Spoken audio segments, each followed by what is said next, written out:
What's going on, guys? Welcome back to Clash of Cosmos, episode 41. No Mila today. It is me, joined by the two people that have been out for, I think, the last 2 or 3 pods. Andrew's been along with me on pretty much everything else outside of the podcast.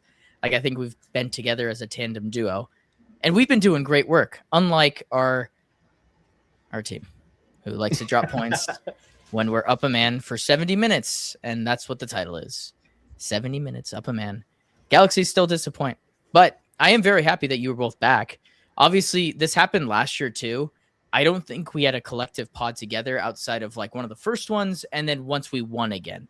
But every other podcast was this kind of like sporadic, who knows is, type of thing, which I think is better because if they're going to be inconsistent, we should also be inconsistent. They haven't earned it yet. You do your job, I'll do my job. That's how that works. Mm-hmm. But whatever excuse I want. Exactly, Andrew. We're such an in-sync podcast all the time. But in this episode, we'll talk about that shitty game. I made it past the 30-second mark so I can curse. It's just force of habit at this point. But we'll talk about that game. We'll then grab some questions from you guys and answer them in a new segment we're going to call Mission Control, since you guys keep us grounded. And we'll get into that a little later. But without further ado, let's kick on into it.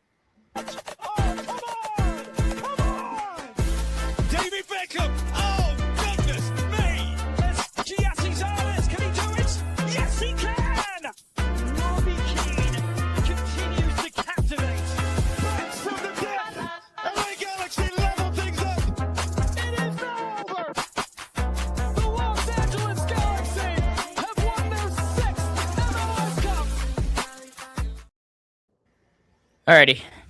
Predicky counter. It is going to be back after I plug us. I forgot about that part.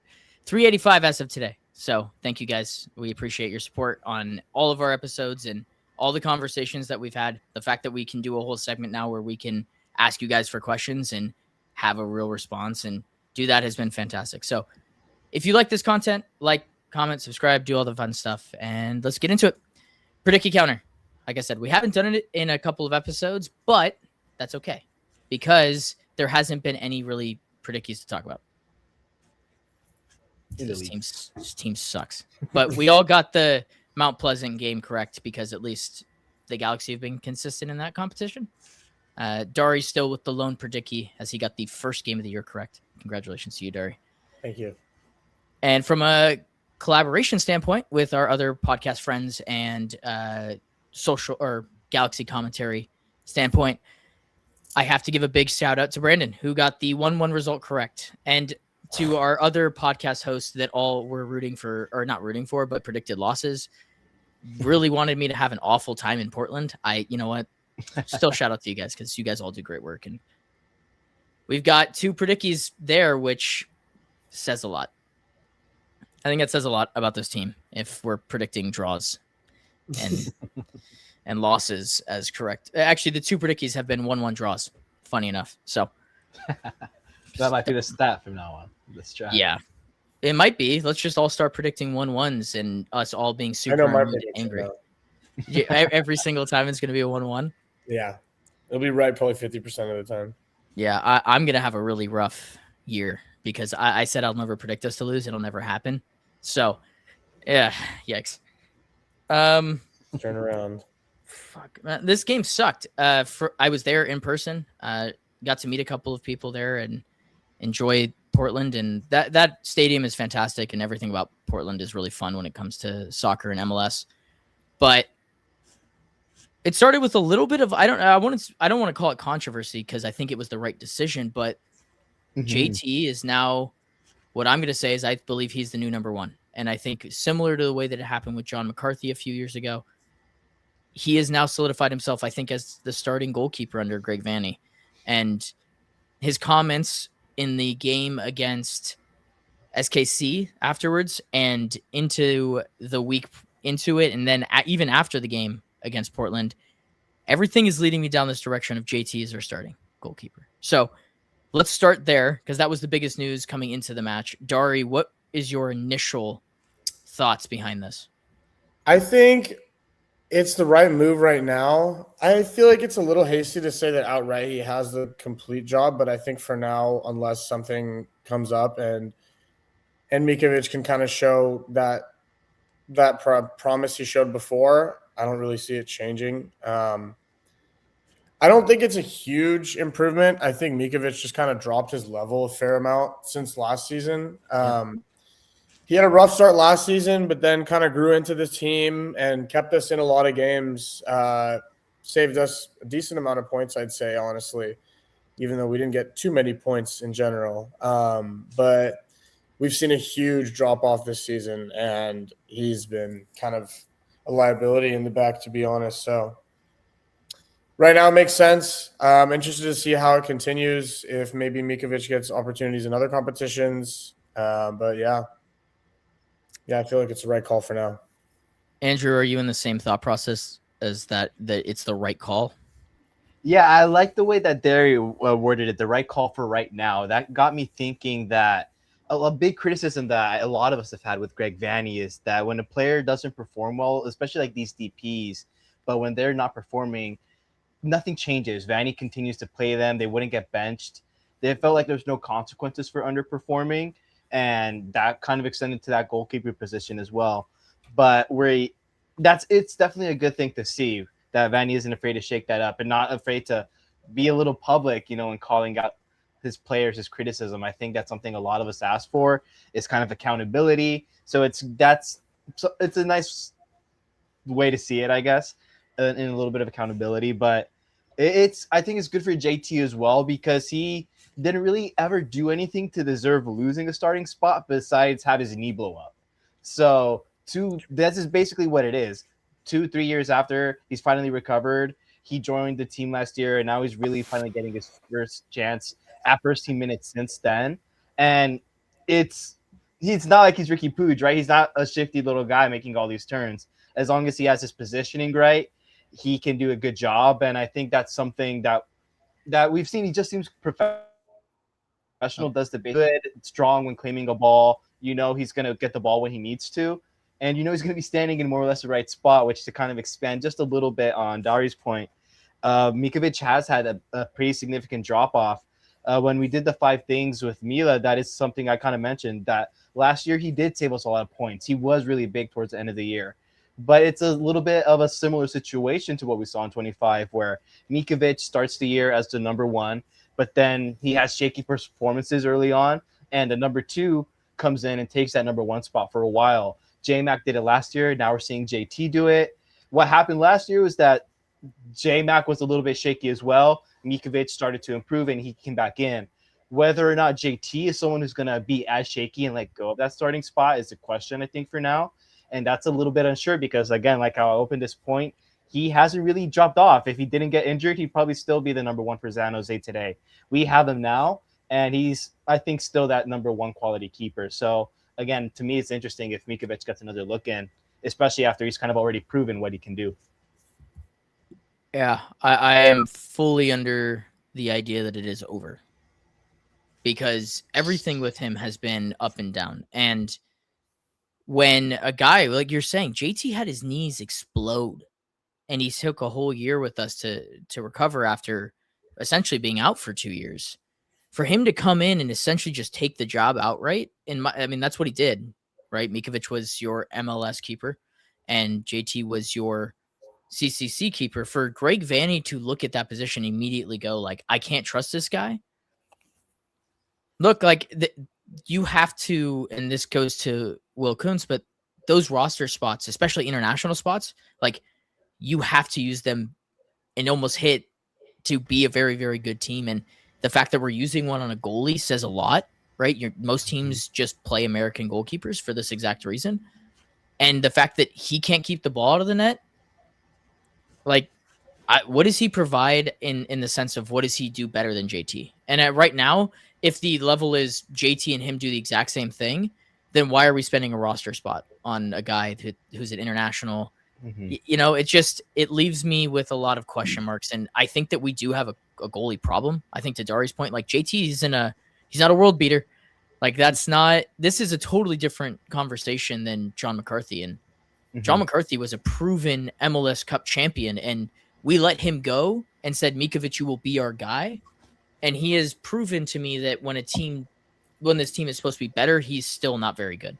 And so the level for him, maybe it looked better because we were giving up a billion chances a game. But now that we're not giving up a billion chances a game, you need your goalie to be top, and he hasn't been. And the stark difference between the two goalies in this one, I was literally watching a goalie who had a mask on protect the net better than our goalie, and that says a lot. Yeah. I think I want to jump in just really fast touch on a couple things you said. One thing is that idea of we are continuing investing, that we have decided to invest this international spot on a player like Jukovic. I think the question is not why have we done that this season, it's why have we still done it? Because this is what, year 3, 4.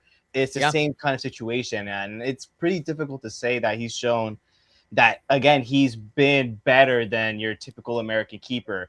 That would give you more flexibility. So it reminds me a lot also of the conversation we have with players like Gabriel Peck, Joseph Paintsel at times, where these are positions, roster spots that have to hit. And when they're not, you have to make a move because you can get something similar at a much more efficient, let's say, value, right? So it's that interesting conversation. And I think it's going to touch even later on. It reminds me even of Greg Vanney, the way we talk about it, where his tenure has been up and down. It's been similar with Migovic, where it's been up and down. And to really claim a long tenure at a place, you have to, I think, really show why you can't just kind of coast around, or at least as an organization, you can't allow players or you can't allow coaches to coast around. You have to demand a certain standard, especially if you're the Galaxy. So it just reminds me of so many other conversations that we're having. And I think that's just an interesting point I wanted to highlight. No, and it's an important one because I think the reason that we've kept on to him and have given him as many chances is because we spent a lot of money on him, right? He cost the club, like, I think it was $1 million plus whatever his loan fee was. And if you put that all together, like, there's no club on planet Earth that is spending that money on him. And so they gave him a chance, I think, last year to try to boost that value. I'm assuming they couldn't get off of him, if I'm being honest with you. And now you're looking at a spot where I think this is a big retooling year for Will Kuntz. Well, like, the idea was having Ricky in this team, and every step has had to retool as we've moved along. And we'll talk about that more as the season progresses. But that summer window, you could make an argument for half of this roster not to be here. I think there's a good argument to be made, especially after how crappy it's been to open it up. So I think just one last thing I want to say on the goalkeeper conversation. I just looked it up. This is Greg Vanney, sporting director, and Joe Van Karofsky, technical director, signing, right? This is kind of one of the last vestiges of that era. So when we talk about it, we can't necessarily assign that blame to Kuntz or even Greg Vanney necessarily. He is sporting director, but this is when he's wearing 7 different hats. I kind of don't hold so much of what happened there against him. I'm looking more at Karofsky there. He's kind of your TD. Regardless, this is not a Will Kuntz. No. I think it's just important to kind of separate that. It's kind of easy to conflate that right now. So I just want to make that distinction. It's not a Kuntz signing. It's a Greg doing 8 things and then Karofsky doing Karofsky signing. Yeah. And that's what we're hoping for. 100%. But it's become Will Kuntz's job. I can tell you that much. Like, he's going to have to move off this player. He's already had to buy like 50 international spots, right? And that's right. When we come to that point in the summer where we're going to lose those international spots that we bought, this is a spot where you're probably going to get one back. But I don't know if you can bring in a player to supplement that. So it'll be interesting to see what he does. Let's end this part with, I definitely don't think that there's any chance for him back. I think it's over. I don't think he starts against Toluca, and I think that if we play well against Toluca, why would you switch up your goalkeeper spot? Find consistency somewhere, and if that's JT, then let it be JT. Dari, where are you at? Yeah, I mean, honestly, after what you guys have said, it seems a bit more bleak for my buddy Mikovic over here. You guys have kind of shifted my thoughts on it a little bit. I mean, I think it's going to take something pretty drastic and probably another injury to JT for Mikovic to get another run in. And I don't really know if he would do the best with that run, to be honest, with the way his confidence is. We'll see. I mean, but yeah, I think where you were talking about the kind of summer moves with the keepers, I feel like it was just like one had to go. And they got a good offer for J-Mac, and they didn't really get one for Mikovic. So they kind of saw them at a similar level and just picked Mikovic. It's not gone too well for us. I think it would have been nice to get that slot and have another American keeper in there. Yeah, agreed. Andrew, where are you at? What's Yeah, your decision? I think I'm JT in at the minute. Performance wise, I think I just am in general. I love to look at the game through numbers and analytics, but at the end of the day, I'm a vibe guy, and I just have a much more relaxed vibe when it's JT and Mikovic right now. And I think for me, especially when it comes to goalkeepers, vibe you kind of read into a little bit heavier. Yep. I think at least I do. So I think I'm JT in, and like you mentioned, a point I had to consider was that international spot. If you could save that and use it to help your team elsewhere, we've talked at length about other positions you could probably help with, a big international. So it kind of feels right. And in terms of bringing in a supplement, someone to back up JT, I'm not too worried about who it is, regardless, because I think JT can do it. And even if we have someone of like maybe an academy level, not necessarily a number one, this team, at least with Glesnes in it, doesn't give up a lot of shots. Something we've talked about with Mikovic a couple of times this season is he hasn't had a lot to do. And so if we have a lower quality, let's say, goalkeeper there, that's a little bit less of a concern than if you have a 2025 defense in front of him, right? So there's a little bit more leeway, I would say, in that goalkeeper position. So I like the thought of a JT number one, anyone else behind him, and it doesn't scare me. So I think I'm JT in. Agreed. And this podcast, I feel like we are very often very connected. I'm going to plug your seminar because that's where usually we have our debates, and I'm assuming we'll have something similar on that episode whenever it comes out this week. Yeah. Moving on. I'm going to shout out Lacuna because they talked about this on their podcast last night, and I thought it was a great way of putting it. But Marco Reus has become a polarizing player within the Galaxy fan base. Yeah, that's because nuts. There's people like us, right, who have been very high on Marco Reus, and I think that he provides real value, and we're going to talk about that value. But at the same time, there's a subsection of the fan base that hates his guts and thinks that he's causing us these issues, which I can tell you he's not. The reason that we're dropping points is not Marco Reus. I actually can look at the statistics and tell you that all but one of the MLS matches, he has had a goal or an assist. And I can't say that about some other players on the squad. So I think that this team is caught between two minds. We've talked about that a bunch, but I think that one of the things that it isn't doing is, while we are planning around Marco Reus, right, because we are clearly subbing him in for Sanabria, we aren't actually utilizing that in its core. So I want to talk about unlocking Marco Reus because I think that if this season is going to tilt in a positive direction, similarly to last year, Marco Reus needs to be one of our best players. So, Dari, what have you seen from Marco recently or in these matches that maybe has you more positive on that scale than negative? I mean, I feel like it's pretty obvious that he's one of the only players creating going forward for us. It's pretty hard given the surroundings on either side of him. He doesn't have too much help, whether it be the wingers we have in now. I mean, I think without the DPs, it seems like he has a little bit more help, honestly, sometimes. But he's isolated in there. So I don't think we're really setting him up for success. And I think that's why a lot of the fan base kind of sees him as a scapegoat. But it's tough to see. I mean, he was contributing last season. I mean, still building into the team, but in not a very good team, he was one of the only bright points. So I think it's kind of people want to scapegoat him because of the name. But if you actually look at the numbers and look at the performances, I think it's pretty obvious he's the one carrying it forward. Yeah, agreed. I think that everything that he does is brilliant. And honestly, most of the good plays that we've had attacking have had him involved in it. Andrew, where do you kind of sit on the Marco Reus fence? I know that you and Mila talked about him in length on the 5 things, but what do you think is the evolution of this team within it and Marco Reus as maybe the culprit there?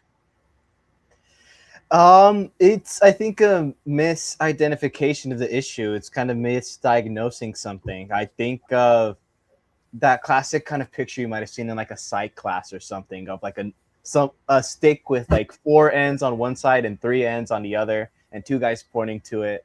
One of them sees a 4, the other guy says a 3. They're looking at the same thing, but they both see different things. And I don't see the negative in what Marco Reus has done in a Galaxy. I'm almost going to say in a Galaxy shirt in general, but even let's just say specifically in a Galaxy shirt, especially this season, he's been phenomenal.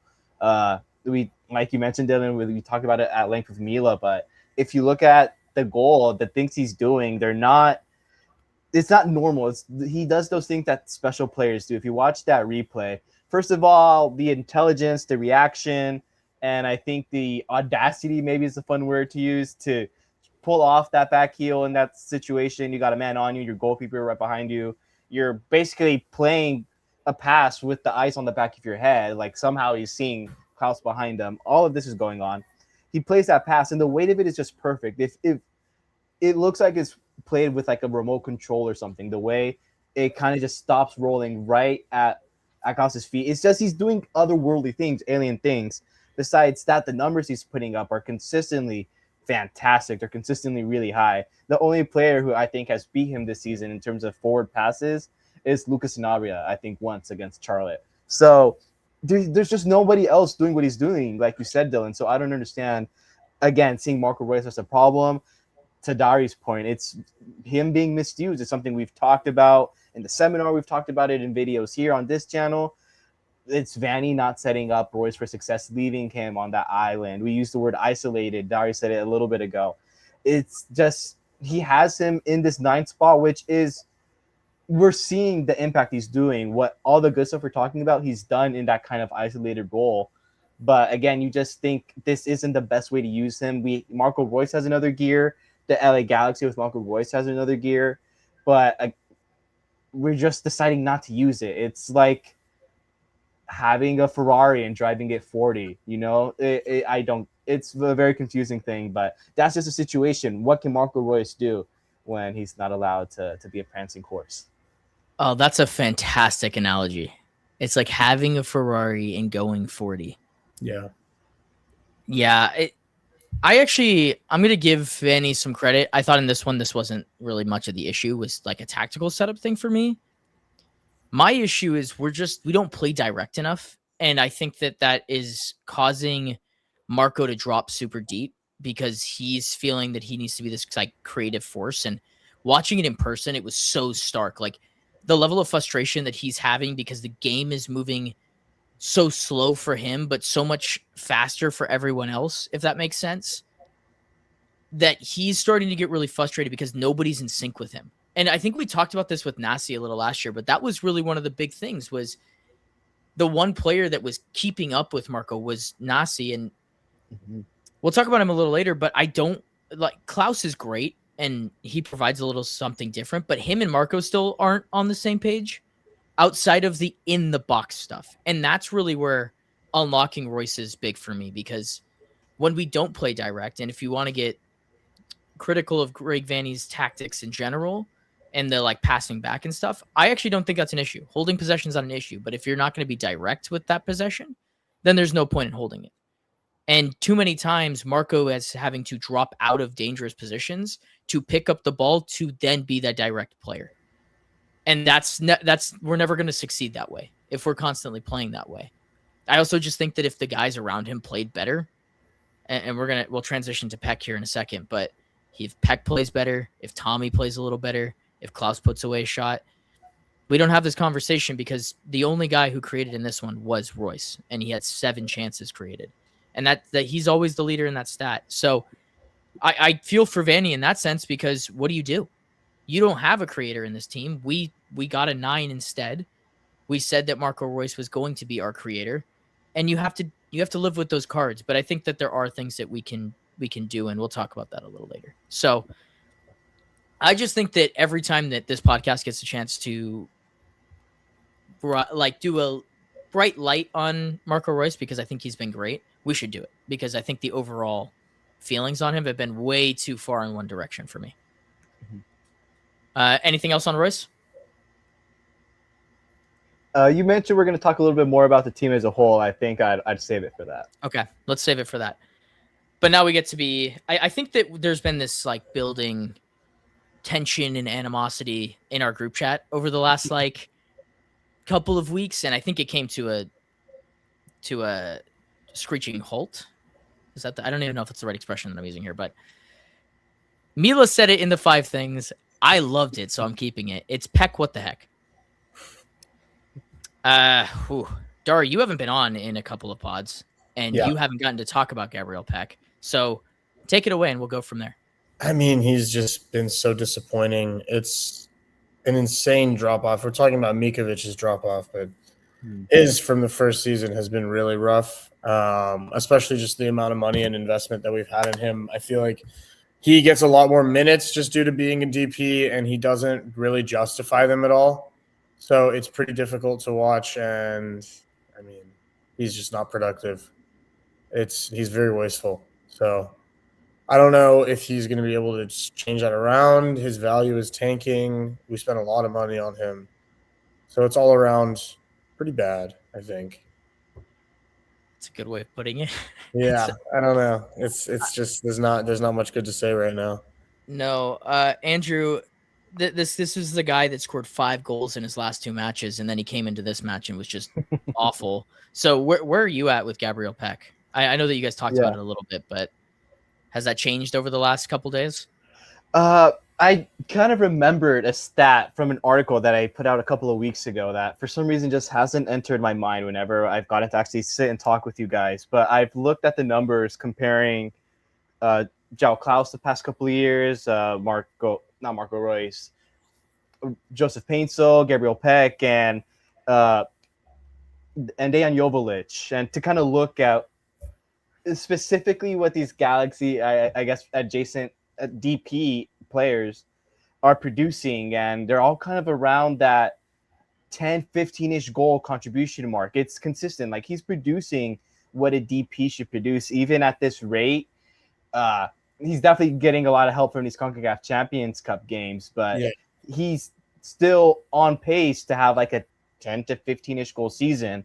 And if you think of, Joseph Paintsel having that, João Klaus having that, that's 3 DPs having a DP-ish season. In theory, that should get you to the playoffs. That should be a competitive team. But we're not putting it all together at the same time. Peck gets either red carded, or Paintsel gets a non-contact injury, or João Klaus can't get a shot off on a certain day. So in terms of all of that, adding to that Peck conversation, it's very difficult because the numbers are there, but his impact over the season isn't necessarily. Because, he's getting some goals, but he's not getting enough points, I think, is probably the biggest gripe with him right now. And again, he's a DP. He cost a massive investment, $10 million. Besides his salary, all of that, a couple million a year. So, again, we're talking, it's kind of sneaky numbers that maybe are inflating his value, again, on the table, on the points. So it's a difficult conversation, but it leans towards just a negative, not maybe DP quality conversation. So where you go from there, it's maybe Peck out, kind of. It's just where that train of thought naturally leads you. Yeah, they talk about it a lot in basketball, but the idea of empty stats, empty calories. Yeah. That's what this feels like. Yeah, 100%.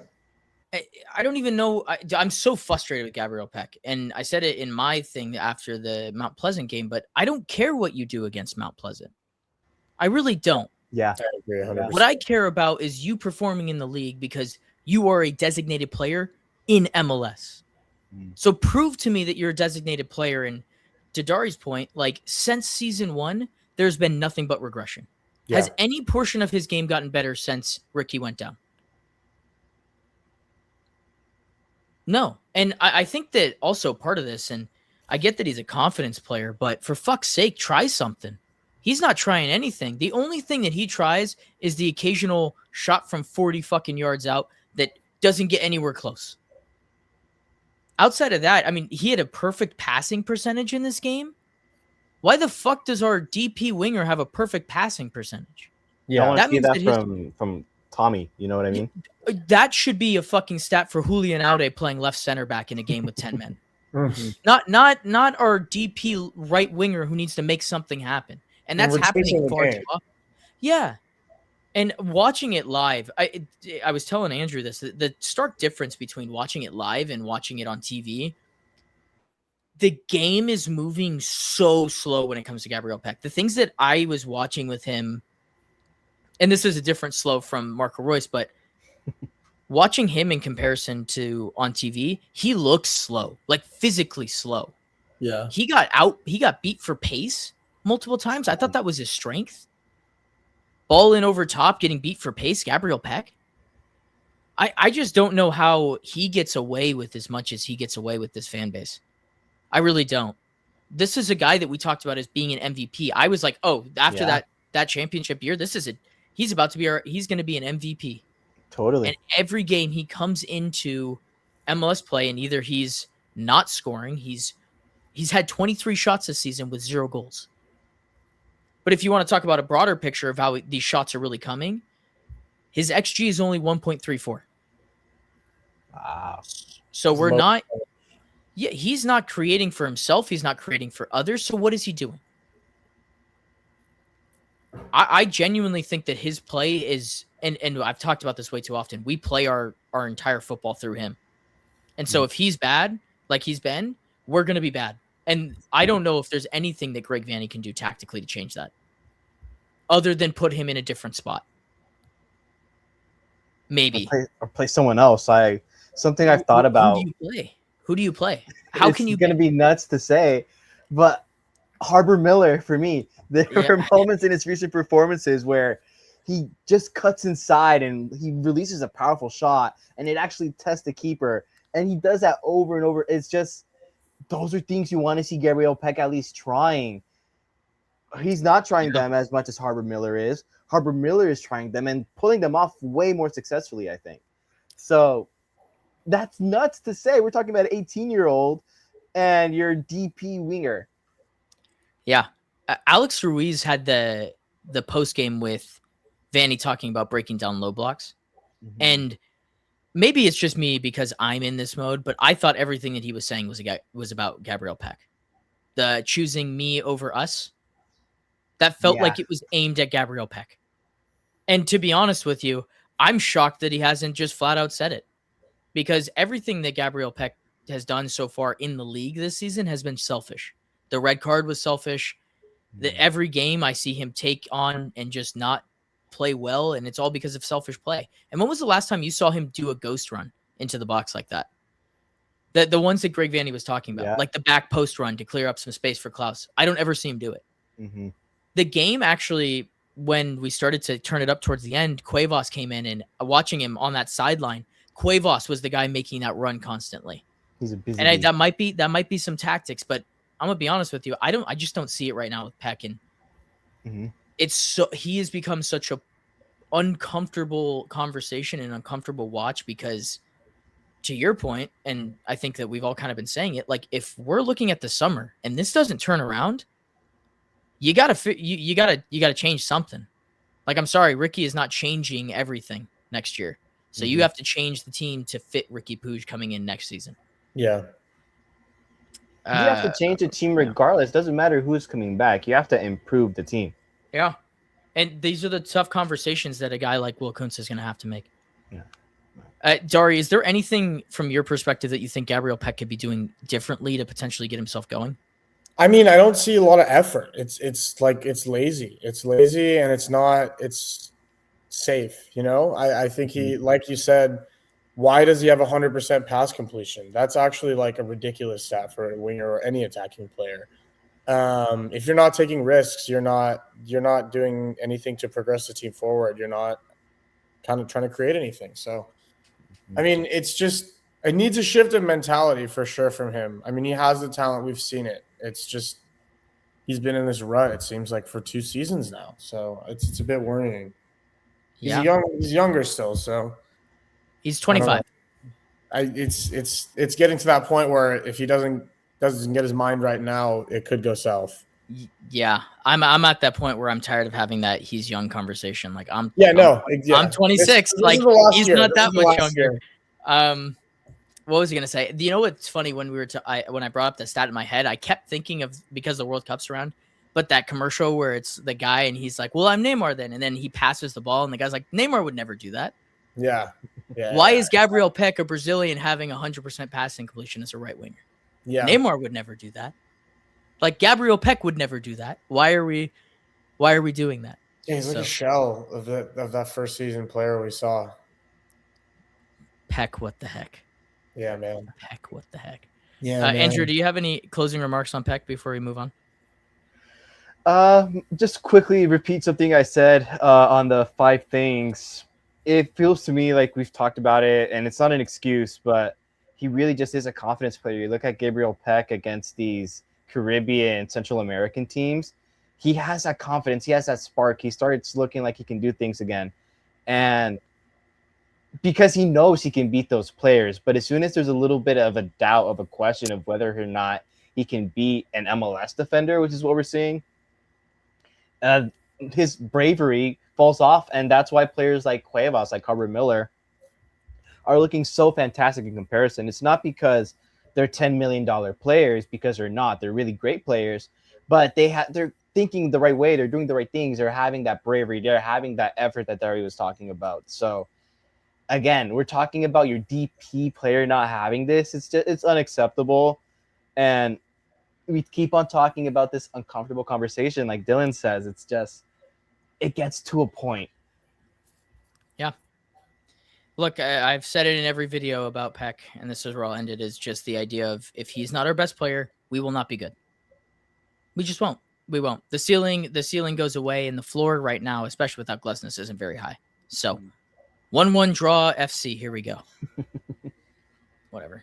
Yeah, back to mission control. To get ourselves grounded, like I said, we have this news section where maybe every week or maybe every other week, depending on kind of what we're going to do, it's going to be a mailbag of sorts. We'll ask you guys questions across social media or on here. So if you guys have questions, go ahead and reach out to us. We will always respond. And this one, we got 6 questions. We're going to go through all 6 of them. Sound good? All right, let's start here. Edwin, who I found out is from the PNW because he commented after my video, but he said, are we stuck with Vanny for the foreseeable future? Doesn't seem to be on the chopping block. That's a good read. I'm worried about this one. I mean, after what we saw last season, I think it's going to take another. It seems like the only way we can get change in our front office is to boycott. So maybe another boycott is in order. Where it hurts. We'll see, but it seems like unless finances are affected, change doesn't really happen. No. And we've talked about this with Vanny for a while now, about just kind of this feeling of safety around his position with the club, just because he's so involved. And now I said that you can't have one man have all that power. It's a good Kanye line, but I think it's true. You can't. Andrew, where are you at with Greg Vanny? Such an interesting question, because I feel like until recently I've had this very pro Vanny reputation, this Vanny backer. I was very, maybe I just woke, whatever you want to call it. I was very in support of Greg Vanny. And I think it's the fact that I'm even debating saying I think I still am. I think that says a lot. It's just a similar conversation. Like you mentioned, Dylan, a couple years ago, he did have his hand in every pie. And in that sense, like, yeah, he was probably overburdened, and yes, he wasn't coaching as well, and that's why I did excuse a lot of like the overperformance. Massive failures, like not making the playoffs, even get a little bit excused. But for me, the thing there is that he kind of has the club by the balls in that situation. They can't let him go because, like you mentioned, Dylan, he has his hands everywhere. It's going to fall apart if you can. He's like that one super invaluable engineer that you hear at like a tech startup. If that guy goes, the whole company goes. It was a similar situation. That's not the case anymore. But as soon as he gets relegated to just a coach, boom, 3-year contract extension in the middle of the worst start in MLS history and all of this stuff. Again, the optics there looked awful. It's something he had, quote unquote, earned for winning the playoff season. But there were still a lot of issues defensively and in a lot of ways with that year. And it's just, at this point, I don't think Vanny has done enough good stuff to outweigh the bad stuff at this point. And there is that 1 year, but even in the back of your mind, you think that's Ricky Puig's MLS Cup. You know what I mean? You kind of question if any other coach is in there, does he still win it? Probably. If he has any other team around him, does he still win it? Probably, as long as they're semi-competent, right? Like that Galaxy team was. It still leaked a ton of goals. It was just about enough of a core or something else to surround Ricky Puig. Again, all of that to say, I've come a long way in how I see Greg Vanney. I've definitely done a lot of appreciating of Greg Vanney. I don't know if there's any other outlets or people who cover the Galaxy who have kind of given Vanney his flowers or kind of backed him in tough moments as much as I have. But it's just there isn't enough change. There isn't excuses explaining that lack of change anymore. There's just, I mean, even if I was a Vanney backer till I die, I'd be running out of things to say. And I'm not a Vanney backer till I die. I'm an LA Galaxy backer. And it just feels so clear that it's Greg Vanney maybe isn't necessarily, is not worth at least keeping around at the very least. Whether or not we fire him is maybe a different question, but keeping around, renewing, I don't know. Yeah. I'm going to bring up the next question here, which is a kind of a continuation of the first one, but does he get fired if the results against Minnesota and against Toluca? What I will say is I don't think so. Mm-hmm. Like, regardless of how I feel about Greg Vanney, and even if he goes on to lose both legs against Toluca and the Minnesota match, I don't think they make this decision until the summer. That's my personal opinion on it. I said on the last pod that this is the most important stretch of Greg Vanney's tenure within the team. But what I will also counter with this is all of the noise surrounding Greg Vanney in terms of his job security and all that stuff is all external. From every reporter and all the reporting that we've seen, everything internal is they very much love Greg Vanney and nothing can touch him. And so as much as I want to say, yes, the hot seat is definitely on, the evidence in front of me is telling me that it's not. Yeah. And so I'm not going to scream fire if there isn't fire. Once the club shows me that there's fire, I will then start to talk about it, because I think this, for me, this is going to be one of the last times that we talk about Greg Vanney for a little bit, because I'm tired of having this conversation when I know that nothing's going to change.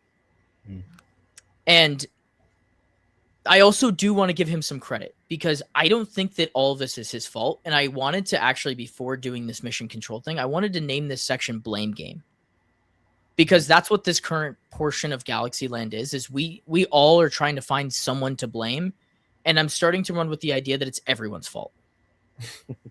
And like, I'm letting people off the hook, but they are also to blame for some of this. And so the blame game needs to be shared. And so to this point of, do I think he gets fired? No. Do you guys think he gets fired at all through that? No. This portion? 100% not. Even if he loses these games, all of them. I think it's going to take a lot more to get him gone. And like you said, it's definitely not completely on him. I definitely think he's not helping himself with a lot of the decisions he's making in the substitutions. Yeah. But this is 100% not fully on him. And I'm sure there's outside pressures for parts of his job and parts of these decisions that he's making, like there is in a lot of these MLS clubs. So definitely it needs some context. I'm definitely not happy with him currently. I don't really know who we would change right now if other options are even available, like Nancy, but there's a couple. Yeah. To point this question back at you, the Portland match, was there anything that you thought Greg Vanney got wrong in this one in particular? Portland, not really. I think previous games, there was some really questionable subs. I just think the team kind of let him down in Portland. It was just a toothless performance. So, like I said, he's not helped by the team. He's not helping himself either, but there's definitely outside factors that are making his job a lot more difficult. Yeah, I agree. The Portland game for me was kind of this, he learned from mistakes in some of the matches, but Greg Vanney can't put the ball in the back of the net. Yeah. That's not his job. His job is to set up the team. And all the substitutions, we were texting in our text thread, all the substitutions that were made were ones that we all were like, yeah, we could see that working here. He brought on Miller. He brought on Cuevas. He brought on a second striker. But at the end of the day, like, if Greg Vanney is putting them in positions to score, like, we still had we won the XG battle again, whatever that means, to a certain extent. But I can't ask much more of him in that regard. And so this is why the blame game gets spread between everyone. Can I jump in and do something I've never done before? I don't think I've ever criticized Vanny when someone else has kind of praised him or disagreed with Vanny No, praise. fair. But in this situation, I agree with that statement that we did like his subs. But I think the reason that we liked his subs is because in my eyes, those players should have been starting. And the reason Fair. they weren't starting is because of the rotations he had done all the way back to last Saturday with SKC, where he rotated the SKC good point. for the again the Mount Pleasant game. Again, rotating for a game you have a 3-0 scoreline in already is stupid to me. Yeah. I don't understand that. It's such a great time to rotate players, give these guys rest, and then you hit SKC with your strongest team. You could have won that game. You hit Portland with your strongest team. You could totally win that game. 10 men for 70 minutes. So yeah, that's a really good point. That's a good point. The subs are right, but the reason why he had to make those subs, I don't like. Yeah, and I've talked about that since last Saturday. I've been pissed ever since for a while about that. No, it's a really good point. And I think when we went into the season, the CCC topics that we hit were these teams were inferior. We should take care of them with our B team. And outside of the first match in Panama, we saw the same structure, the same system, the same everything. And we barely beat San Miguelito. And then we won 3-0 in that first leg. And to Andrew's point, there was zero reason, regardless of who you're playing. Like, I understand that having the second leg is a big thing for the CCC matchup. I honestly don't give a shit. You have to go and play Toluca in Toluca regardless. And they could still pump you fucking 6-0 at home, and that home leg doesn't mean anything. My mom says this phrase I love. It's like for multiplication, the order of factors doesn't mess with the product. It doesn't matter if you play them before or after. It's the same aggregate scoreline. Yeah. Literally, the away goals mean the same. You have to go to Toluca. If anything, that travel path is a little more convoluted now because we go from home to Toluca to home to away, and it's a mess. So I don't like the idea that we're playing with our food when we don't have anything in front. Like, we're playing with our food, expecting another plate to come, but that plate isn't coming. So I think to that point, that's fair. And now we can get into the last question when it comes to Greg Vanny, which is tactically. Shout out to LA Galaxy since 96, who's been great on X in terms of responding to us and having real dialogue. But will Vanny adjust tactically? And if so, what formation, considering the squad we have, is best going forward? Dari, let's start with you. Do you have any tactical changes that you would bring to Vanny's system? It's been kind of just all over the place. So I don't really have a prediction on what he's going to do. I feel like I haven't been super tapped in with the lineups, especially the few games before this one. I couldn't really watch too closely. But why would you if it's always changing as well? Like, exactly. Yeah. It's too hard to follow for me. So I can't really with confidence give one. Andrew, do you have any thoughts before I go into a spiel? Yeah, I think the interesting part of this question is with the team we have right now, and you're looking at a team without Ricky Puig, obviously, but without Joseph Paintsel, without Glesnes. And for me, I look at like the best Galaxy performances we've had, and I really like, obviously, that game against Charlotte was really good. And that game, I even look at the first couple of minutes. I think it's against Colorado. I might even been thinking of the wrong game. I think I am actually, because I'm thinking of a home game. But there's a game at home. I think it was SKC. It was SKC. We don't have Gabriel Peck because he just got that red card in the game before. And we played this narrow system with Cerrillo, Winder. I want to say Sanabria was in there as well. Marco Royce is kind of like a 9. Klaus also as that 9. I think you had Harbor Miller, I forget, but we had some change, and it was basically a diamond shape, that shape that Mila talked about a couple of weeks ago. And with those midfield legs really doing all the work and connecting with Marco Royce really, really brilliantly, I thought we were cutting up Kansas in those first couple of minutes and playing through Marco Royce in the middle. And we finally figured out how not to isolate him and get him involved in places where he can impact the game in all stages. And to me, that looked really, really exciting because it was a clear variation of the 4-3, something other than the 4-3-3 working, other than playing through width and crossing balls in. We've known that Aude and Cuevas, we're always going to have that option. We've known that with Paintsol and Peck, we're always going to be able to play wide. But we don't have those players. We won't have Paintsel. We have this half version of Gabriel Peck right now. We need to figure out how to not depend so much on that wing. So for me, that narrow formation was the way forward, and it looked really, really good with just Marco Royce navigating it. And I remember watching that game and thinking, if we had Peck here just to destabilize a little bit, to even distract a little bit of defenders, I think he could just about tip that balance. So I think, again, with this team, that's the way to go forward. It's kind of narrow. Let Marco Royce continue to be the best player. And all of that funnels Klaus, who has been fantastic. I think if you continue to feed Klaus, he can get about a goal a game, genuinely. So that's what I see. I think it's that narrow system. And then when Paintsel does get back, and hopefully we have a more healthy team, we can go back to that traditional width play that does look really good with this new defense first system, but we don't have that. So that's the only thing else that we've tried that I've liked. So it's that narrow system. Yeah, I'm in agreement. To the idea of him changing tactics, when Paintsel's healthy, you can't change it. You're playing with wingers, so that 3-2-5 shape is the best that you can do. Realistically, there's not a whole lot of variance that you can have there because you need to have at least some form of width, but you're using wide players. But right now, without Paintsel, I think that narrow formation makes a lot of sense. And the thing that I would do, and I don't know why he hasn't just even toyed with it and he toyed with it for a little in this game, is I'm taking off Tommy and I'm putting in Sanabria. And then I'm moving Peck into a striker position. And I think that you see this a lot with Real Madrid when it comes to Vinicius.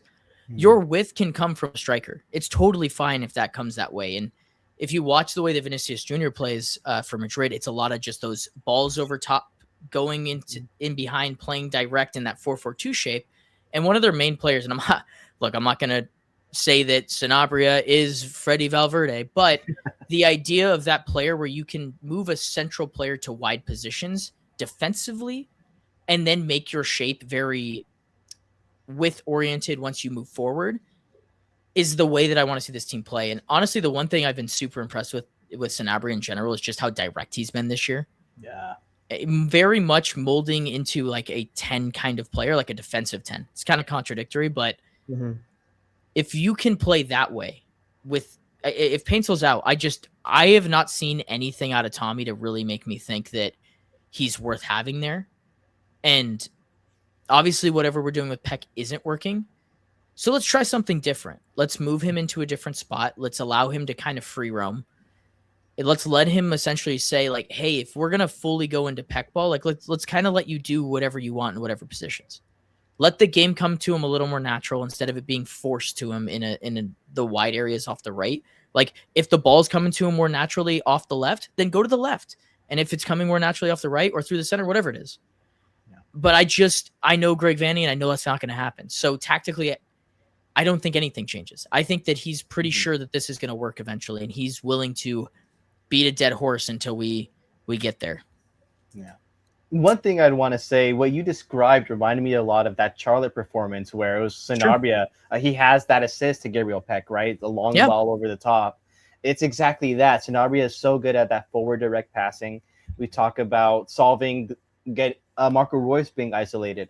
Sanabria actually passes the ball forward in the midfield, so he can do that. He gets it out to Paintsel, to Peck. So again, it's just Sanabria, and that question, why the hell do we keep on benching him? Why is he not in the team every single game? Yeah.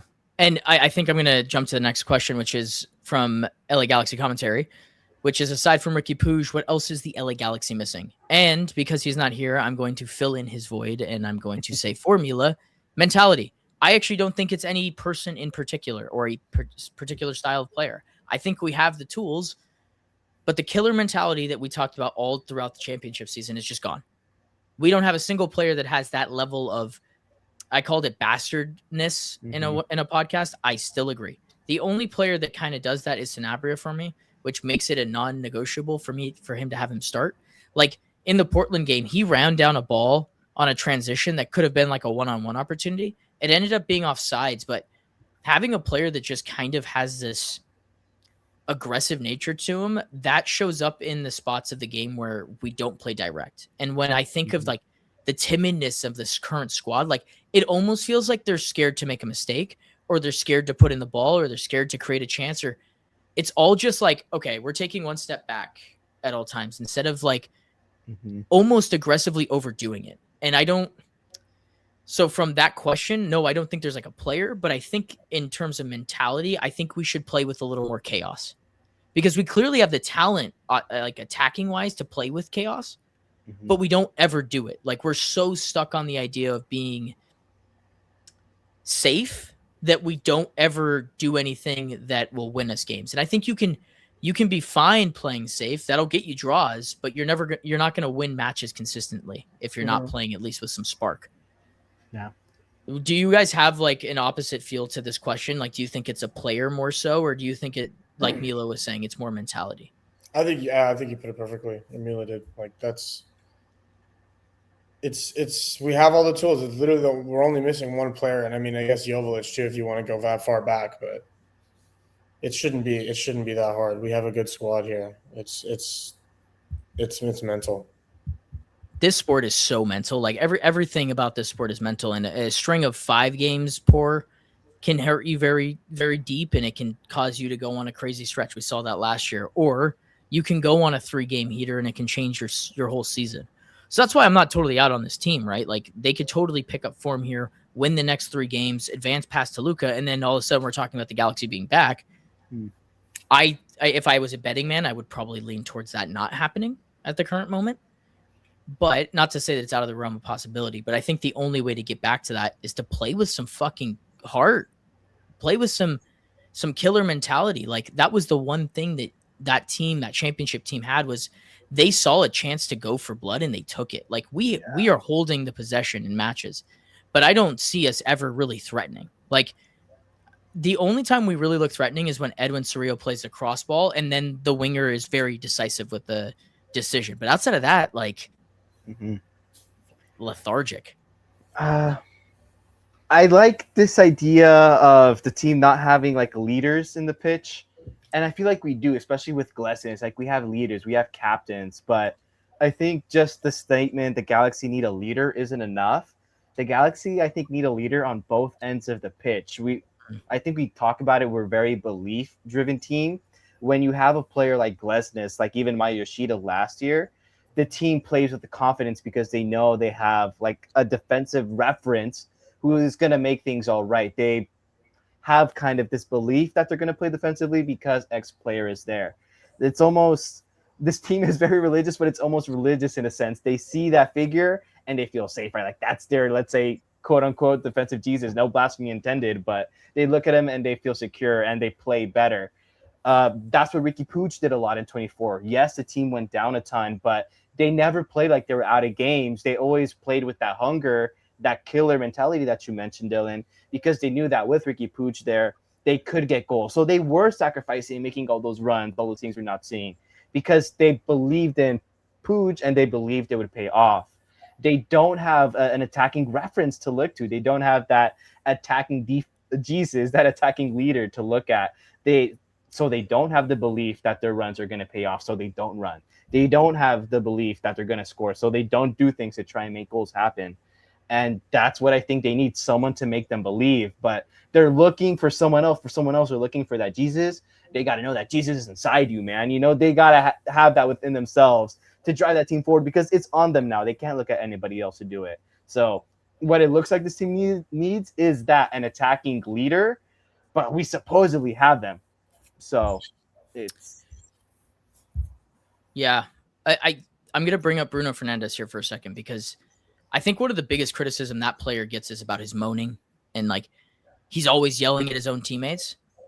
We need something like that, because I honestly think that's one of my favorite parts about a Bruno Fernandes character, is he is so invested in being great that it bleeds out into frustration. And I mean, me and Dari played footy together in high school and stuff, and like I remember times we would be at each other's throats, but that's how it should be. Because we expect the bars up here. If you're not upset, you're not frustrated with the people around you. And that's honestly, that's been my biggest issue, is I don't see them really giving a fuck when things go wrong.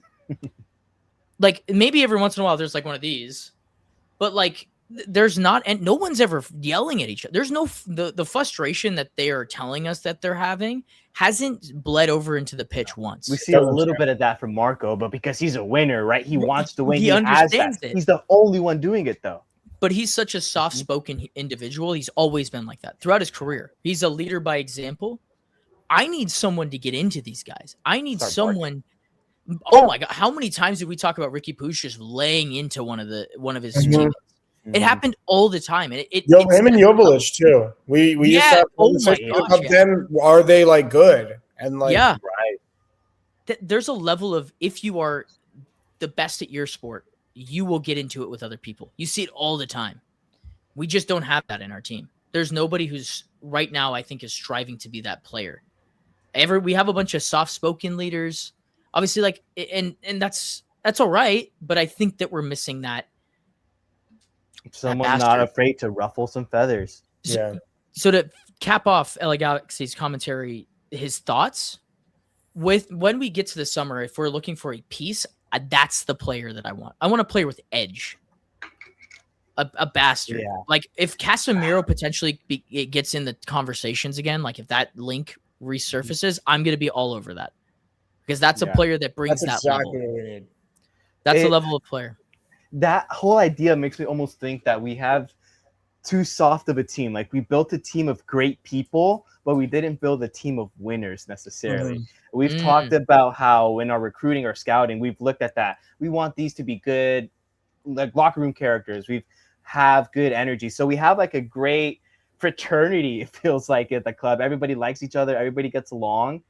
But yeah, nobody gets at each other's throat. We don't have really, when you think of like artists, geniuses, these like kind of top echelon people, they're all assholes, really. You meet them in real life. They're dicks, but that's what you have to do to be at this top level, essentially. You kind of have to stop caring about what people think of you and start caring more about what is getting done. And like with Ricky Puig and Dayon, when they would get into it, they weren't concerned about their friendship, their feelings. They were concerned about minutes. Not minutes, but titles, winning, scoring goals, getting these things done. We think of players like Zlatan Ibrahimovic, who at the time was kind of characterized as like a locker room cancer, but he was trying to drag everybody else up to the standard. And that obviously is going to ruffle some feathers. Have you ever been woken up at 4 a.m. by your dad telling you to go work with him on a Saturday? Like, yeah, you go to training, whatever it is, it's going to make you better. But it sucks like hell, and you're super mad at that person for making you do it. It's not till later that you win the title because you went training that you're thankful to that person.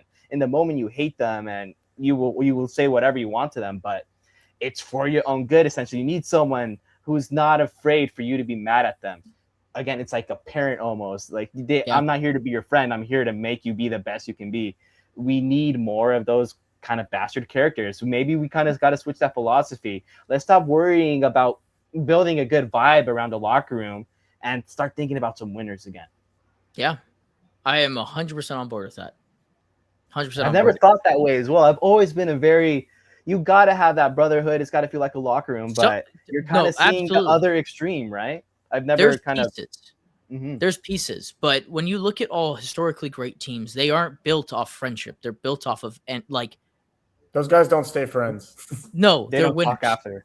I mean, I think the best example in the history of sports comes down to Kobe and Shaq. Because those dudes fucking hated each other's guts.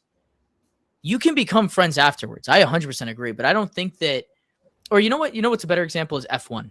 There are guys and drivers in F1 that are on the same team, but they hate each other's guts. Sure, they want success for the other guy. I bet you that we all want team success.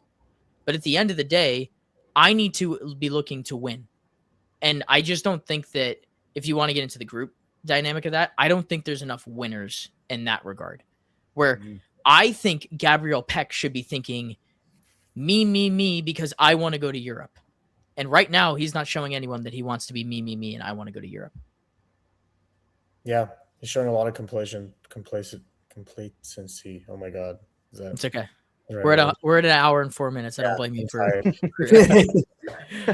almost at the end here. Complacency. Yes. Is that no, that's the right word. You got it. 8 times the charm. All right. All right. Last 2 questions. This is going to be the next one is from Edgar from the Nagging Boys. The Nags. They're saying is like keep nagging, and they're awesome. And their stuff is really good. You should check them out. But Edgar says, after 5 matches, is Nascimento worth keeping? Who wants to take this one off? Who wants to? I'm still kind of on the fence. I mean, I think he has good showings. I think right now it kind of makes sense because it's under 22 slot, right? Mhm. So, I mean, it makes sense right now. I think if we see a better option come in, we should probably take it. So, Here's my cat. hello, Raven. That's a good So point. his loan is, I It's think it's months, a right? 6 months. So coming in June, right after the World Cup, he will be out of. It'll either be buy or let him go. So Yeah, I let's think pretend that's a we good are there. Mhm. Are you keeping him or are you letting him go? I think we're probably gonna let him go. Yeah, I'm in the same boat. Andrew, before I say why, Yeah, are I'm you not- keeping or let him go? It's a tough. I'm not sure I like the question because it is 5 games in, like, and he's played maybe 20 minutes, four of those times. It's tough. I liked his last performance the most for sure. A couple of moments of some great interplay kind of remind me why I was excited about Nascimento, but I want us to either like play a 2-striker system that we did kind of play with 2 strikers for a little bit at the end of that Portland game, and I was into it. I felt like it created some of our better moments, but I want to see him have a chance. Let him start, double striker system with Klaus and show what he can link up. Let him actually show himself. I just don't think I hate seeing a player get 20, 15 minutes because technically, yeah, they get out, they're out there, they get some good minutes, but it's so difficult to like have an impact, and beyond that, to prove that you're worth $6 or $7 million with 20-minute slices, you're asking him again to just go out and score a goal every 20 minutes, which isn't very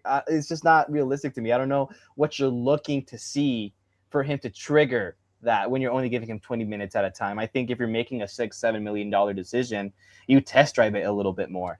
So I don't know how to make a decision, how to make a decision, how to go anywhere on it. For right now, like, I don't think he's worth cutting, but again, just 5 minutes, of course he's not going to be worth the 6 or 7 million, but he's never going to show it again in 60 minutes, whatever it's been. Yeah, I think that's a very fair assessment too. Yeah, when Klaus came in, the writing was on the wall for me that this was over. And I'm a little that if you want to get critical of Vanny, like, or not Vanny, Kuntz, like that's where you can get critical. Like, there was no point in bringing him back other than rotation. Mm-hmm. And my biggest issue is if you're going to use a U22 DP spot, to Andrew's point, he's got to play. And a player, especially strikers, the biggest point of their development is them getting minutes. That's why, like, if you're looking abroad, like a lot of the English guys go to the championship to get minutes and then they come back up. That position, you need the minutes to play. You need the reps. You need the shots. He's not going to get those. And when we talk about after CCC, which could be over as soon as right after the international break, we only have MLS play. That's it. So all the available minutes at the striker position at the 9 are going to João Klaus, and he will not play. He just flat out won't play. There's no point in keeping him for that reason. And from a roster construction point of view, if we are not going to play Sanabria, we are using one U22 spot in our starting 11, and that's not okay.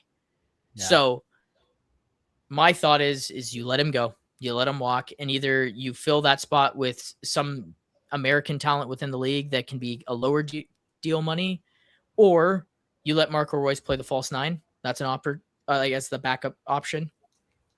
And then you use that U22 spot, and we'll talk about that when we get to that point in the summer. You use it on a winger because I need to see competition that's not Eric Tommy level for Gabriel Peck and Joseph Paintsel. I want Harbor Miller can't be the only one in the league making Peck struggle a little bit. Yeah. I want, like, I feel like every time that we play another team, they have some dude off the bench who's from South America that is just blistering with pace and just constantly driving and going and going and going. And I think that the complacency that we talked about, sometimes that happens with wingers. Like, sometimes they're just not on it, like, on that day, and you just need someone to come off the bench and be like, I've got 30 minutes to make this impact right now. Let's go make it. And if you're getting a guy in a U22 spot, that's exactly what they're here to do, is to make their name. I mean, Peck was, I think, a young DP player when he first came in. I don't remember if that was roster had changed then, but that's the style of player that can have an impact. And I just don't know if we have João Klaus, if it's worth using it on a striker again. Yeah. So to answer the question, I'm letting him walk just based off of the money. If I can spend that $6 or $7 million somewhere else, I'm going to use it on a winger and not on another striker or to keep Nasi. Yeah, I like that. Cool. And then that brings us to our last question, which is from LA Galaxy Central, who I met at the game. And he is a super cool guy. And if you are not following his page, you should. He is salt of the earth human being who had a great time in Portland. I was keeping up with his stories. But he asks, is the Minnesota home game a make or break game, even 5 games in? No. And we have gotten to the point where all Galaxy fans are asking if we have a must-win game 5 games into the season, which tells you just the state of everyone's fucking minds right now. The short answer is no. It's not make or break. Would I like a win? Yeah, that'd be nice.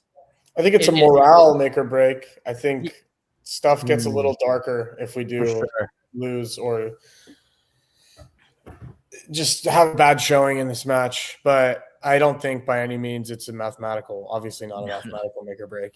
No. I think it's a bit dramatic, but we definitely need something to start going our way. Minnesota has the same record as us.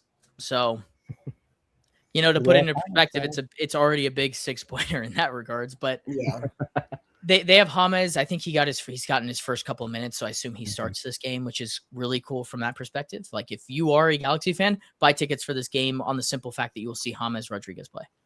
Yeah, that's pretty cool. Unless he gets hurt on it, that might happen too. And then we win. And then we what? And then we win. And then we win. Actually, no, don't say that. Don't say that. I don't know if that helps. But from the perspective of, is it a must-win? No. To Dari's point, like, if we don't win and then we go into Toluca and get smacked, yikes. Yeah. It's very dark. It can get dark quick, and then I think we start asking questions of everyone. The blame game gets even hotter, and then you could potentially be out of CCC. You could be 1 win in league play out of 7 potentially.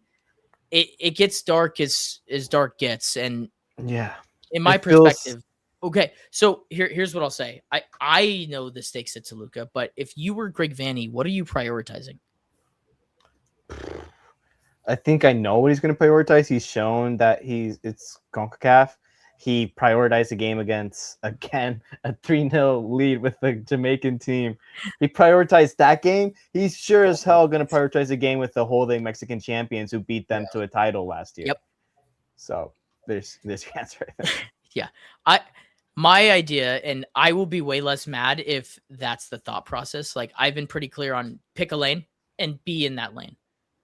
But I just want to find consistency. So I think after an international break, maybe Paintsel comes off as a sub or comes in as a sub in this one. Find consistency. Find something that works that can get us through multiple legs and multiple matches. And no, it's not over. But we're getting close to a very long rant pod. Yeah, like it's on the horizon if they continue to do it. Like, Raven's even fucking upset. Wrap it up, guys. Not to extend it even longer, but just that idea makes me think that these couple of games coming up, Minnesota, it's gonna be kind of a preseason in a sense, in that it's gonna be Vanney's way to, I think, test the team formations. What's his best team right now? What's his best system right now for those games in Toluca? Figure it out in these league games, I guess, if you're gonna prioritize CCC. But then come out firing against Toluca, look really, really good against a good quality opponent. Yeah. And I don't have anything else to say on that topic. I think we've said about everything anyone has ever said. Yeah. Fuck, man. You know what I mean? Yeah. All right. Well, we've made it to the end. Thank you to everyone who helped us from Mission Control get the questions off. And like I said, if you have questions you want us to answer in later podcasts, let us know. We're always down to do that chat. So leave them in these comments. Yeah. All right. It's time to plug items. Dari first, Andrew second. I will plug our stuff, and then we will get the fuck out of here. Heelback 316 on all socials. Check me out. Got some fun stuff coming up. if you're an OC, I have a cool gig coming up. Come out to that one. But yeah, can't share yet. A lot more fun than a lot of Galaxy games, I'll say. Absolutely. Andrew. Yeah, I appreciate it. Los Angeles Sports Nation. If for some reason you're stuck in 1942 like me and you like to read, you can go ahead and find it there. We got articles coming out every week. We got coverage from the press box. We're hoping to be back this coming weekend, but you can find it out there. Match reviews midweek. We talk about a lot of different stuff. And we'll be talking about those articles on the NGF YouTube channel, NGF Andrew. We'll have that Galactic seminar episode tomorrow that we'll be recording with the Lacuna Galaxiana boys. You could go ahead and catch that there. Really, really fun space to debate. You know, if you want some more yapping, if you feel like you haven't gotten enough off your chest about the current state of the Galaxy in this hour and 15, we're going to have probably another hour 15 coming at you in the next couple of days. So you can check out the NGF YouTube channel, NGF Andrew on Instagram, Nuestra Galaxia Futbolera on Twitter. That's mixed up, but you probably know it by now. We definitely appreciate you supporting, checking it out, and yeah, supporting all of this independent coverage. The sports gambling gaps, you know, they don't sponsor us. We tell you how it is. So if you want the real line, check it out on COC and NGF. I can't wait until we get a steak ad. It's never Not happening anymore. I just nuked it for us. Yeah. No, it's okay. Steak, yum. But from us at COC Network, we're covering everything and anything. I will have USMNT content coming out this week, so getting ready for the World Cup. The goal is 500 by that point. So if you're not already subscribed, please do. I had a Griezmann video come out, so we're covering the whole league as a whole. So doing stuff all over the place and having content come out every single day. We have our other podcast where we talk the Premier League. That's Clash of Clubs. So if you like me being in agreement with people, that happens very regularly here. It doesn't happen in two spots, and that's on the seminar and then on Clash of Clubs. So go and check those things out. Go and check us out. To the 385 of you currently subscribed, thank you very, very, very much. And now I'm tired. Hour and 16 minutes. You know what? I never thought that the Galaxy podcast would get to that point. I thought it would always be just clubs constantly going there, but Cosmos is now getting there too, and that's always fun. I love talking. I remember when I first started, we'd hit 40 minutes. We're like, whoa, that was a long one. Now it's like, hey, dude, when you've been shit for, a year and a half, there's only so much. Yeah. It's almost a therapy session. And like, at least you guys don't get to bill me and I don't get to bill you. Right. So you would think we'd run out of ways to say that we suck, but I think we're only getting better at it. We can reinvent the wheel. There you go. We can do it. Perfect way of ending it. Reinventing the wheel on losing. Only the Galaxy. Alrighty. Well, from myself, Mr. NGF Andrew, and Mr. Darius, we have been Clash of Cosmos. This has been episode 41, and we will see you guys in the next one. Ballet, Highland champions. They're going to go alone. Still back. What a goal. It's 6. They just cannot stop scoring. The volley from Funnel. Yes. San Jose carved open with a world-class pass from Ricky Pooch. Glittering Galaxy, and Landon Donovan is the match winner.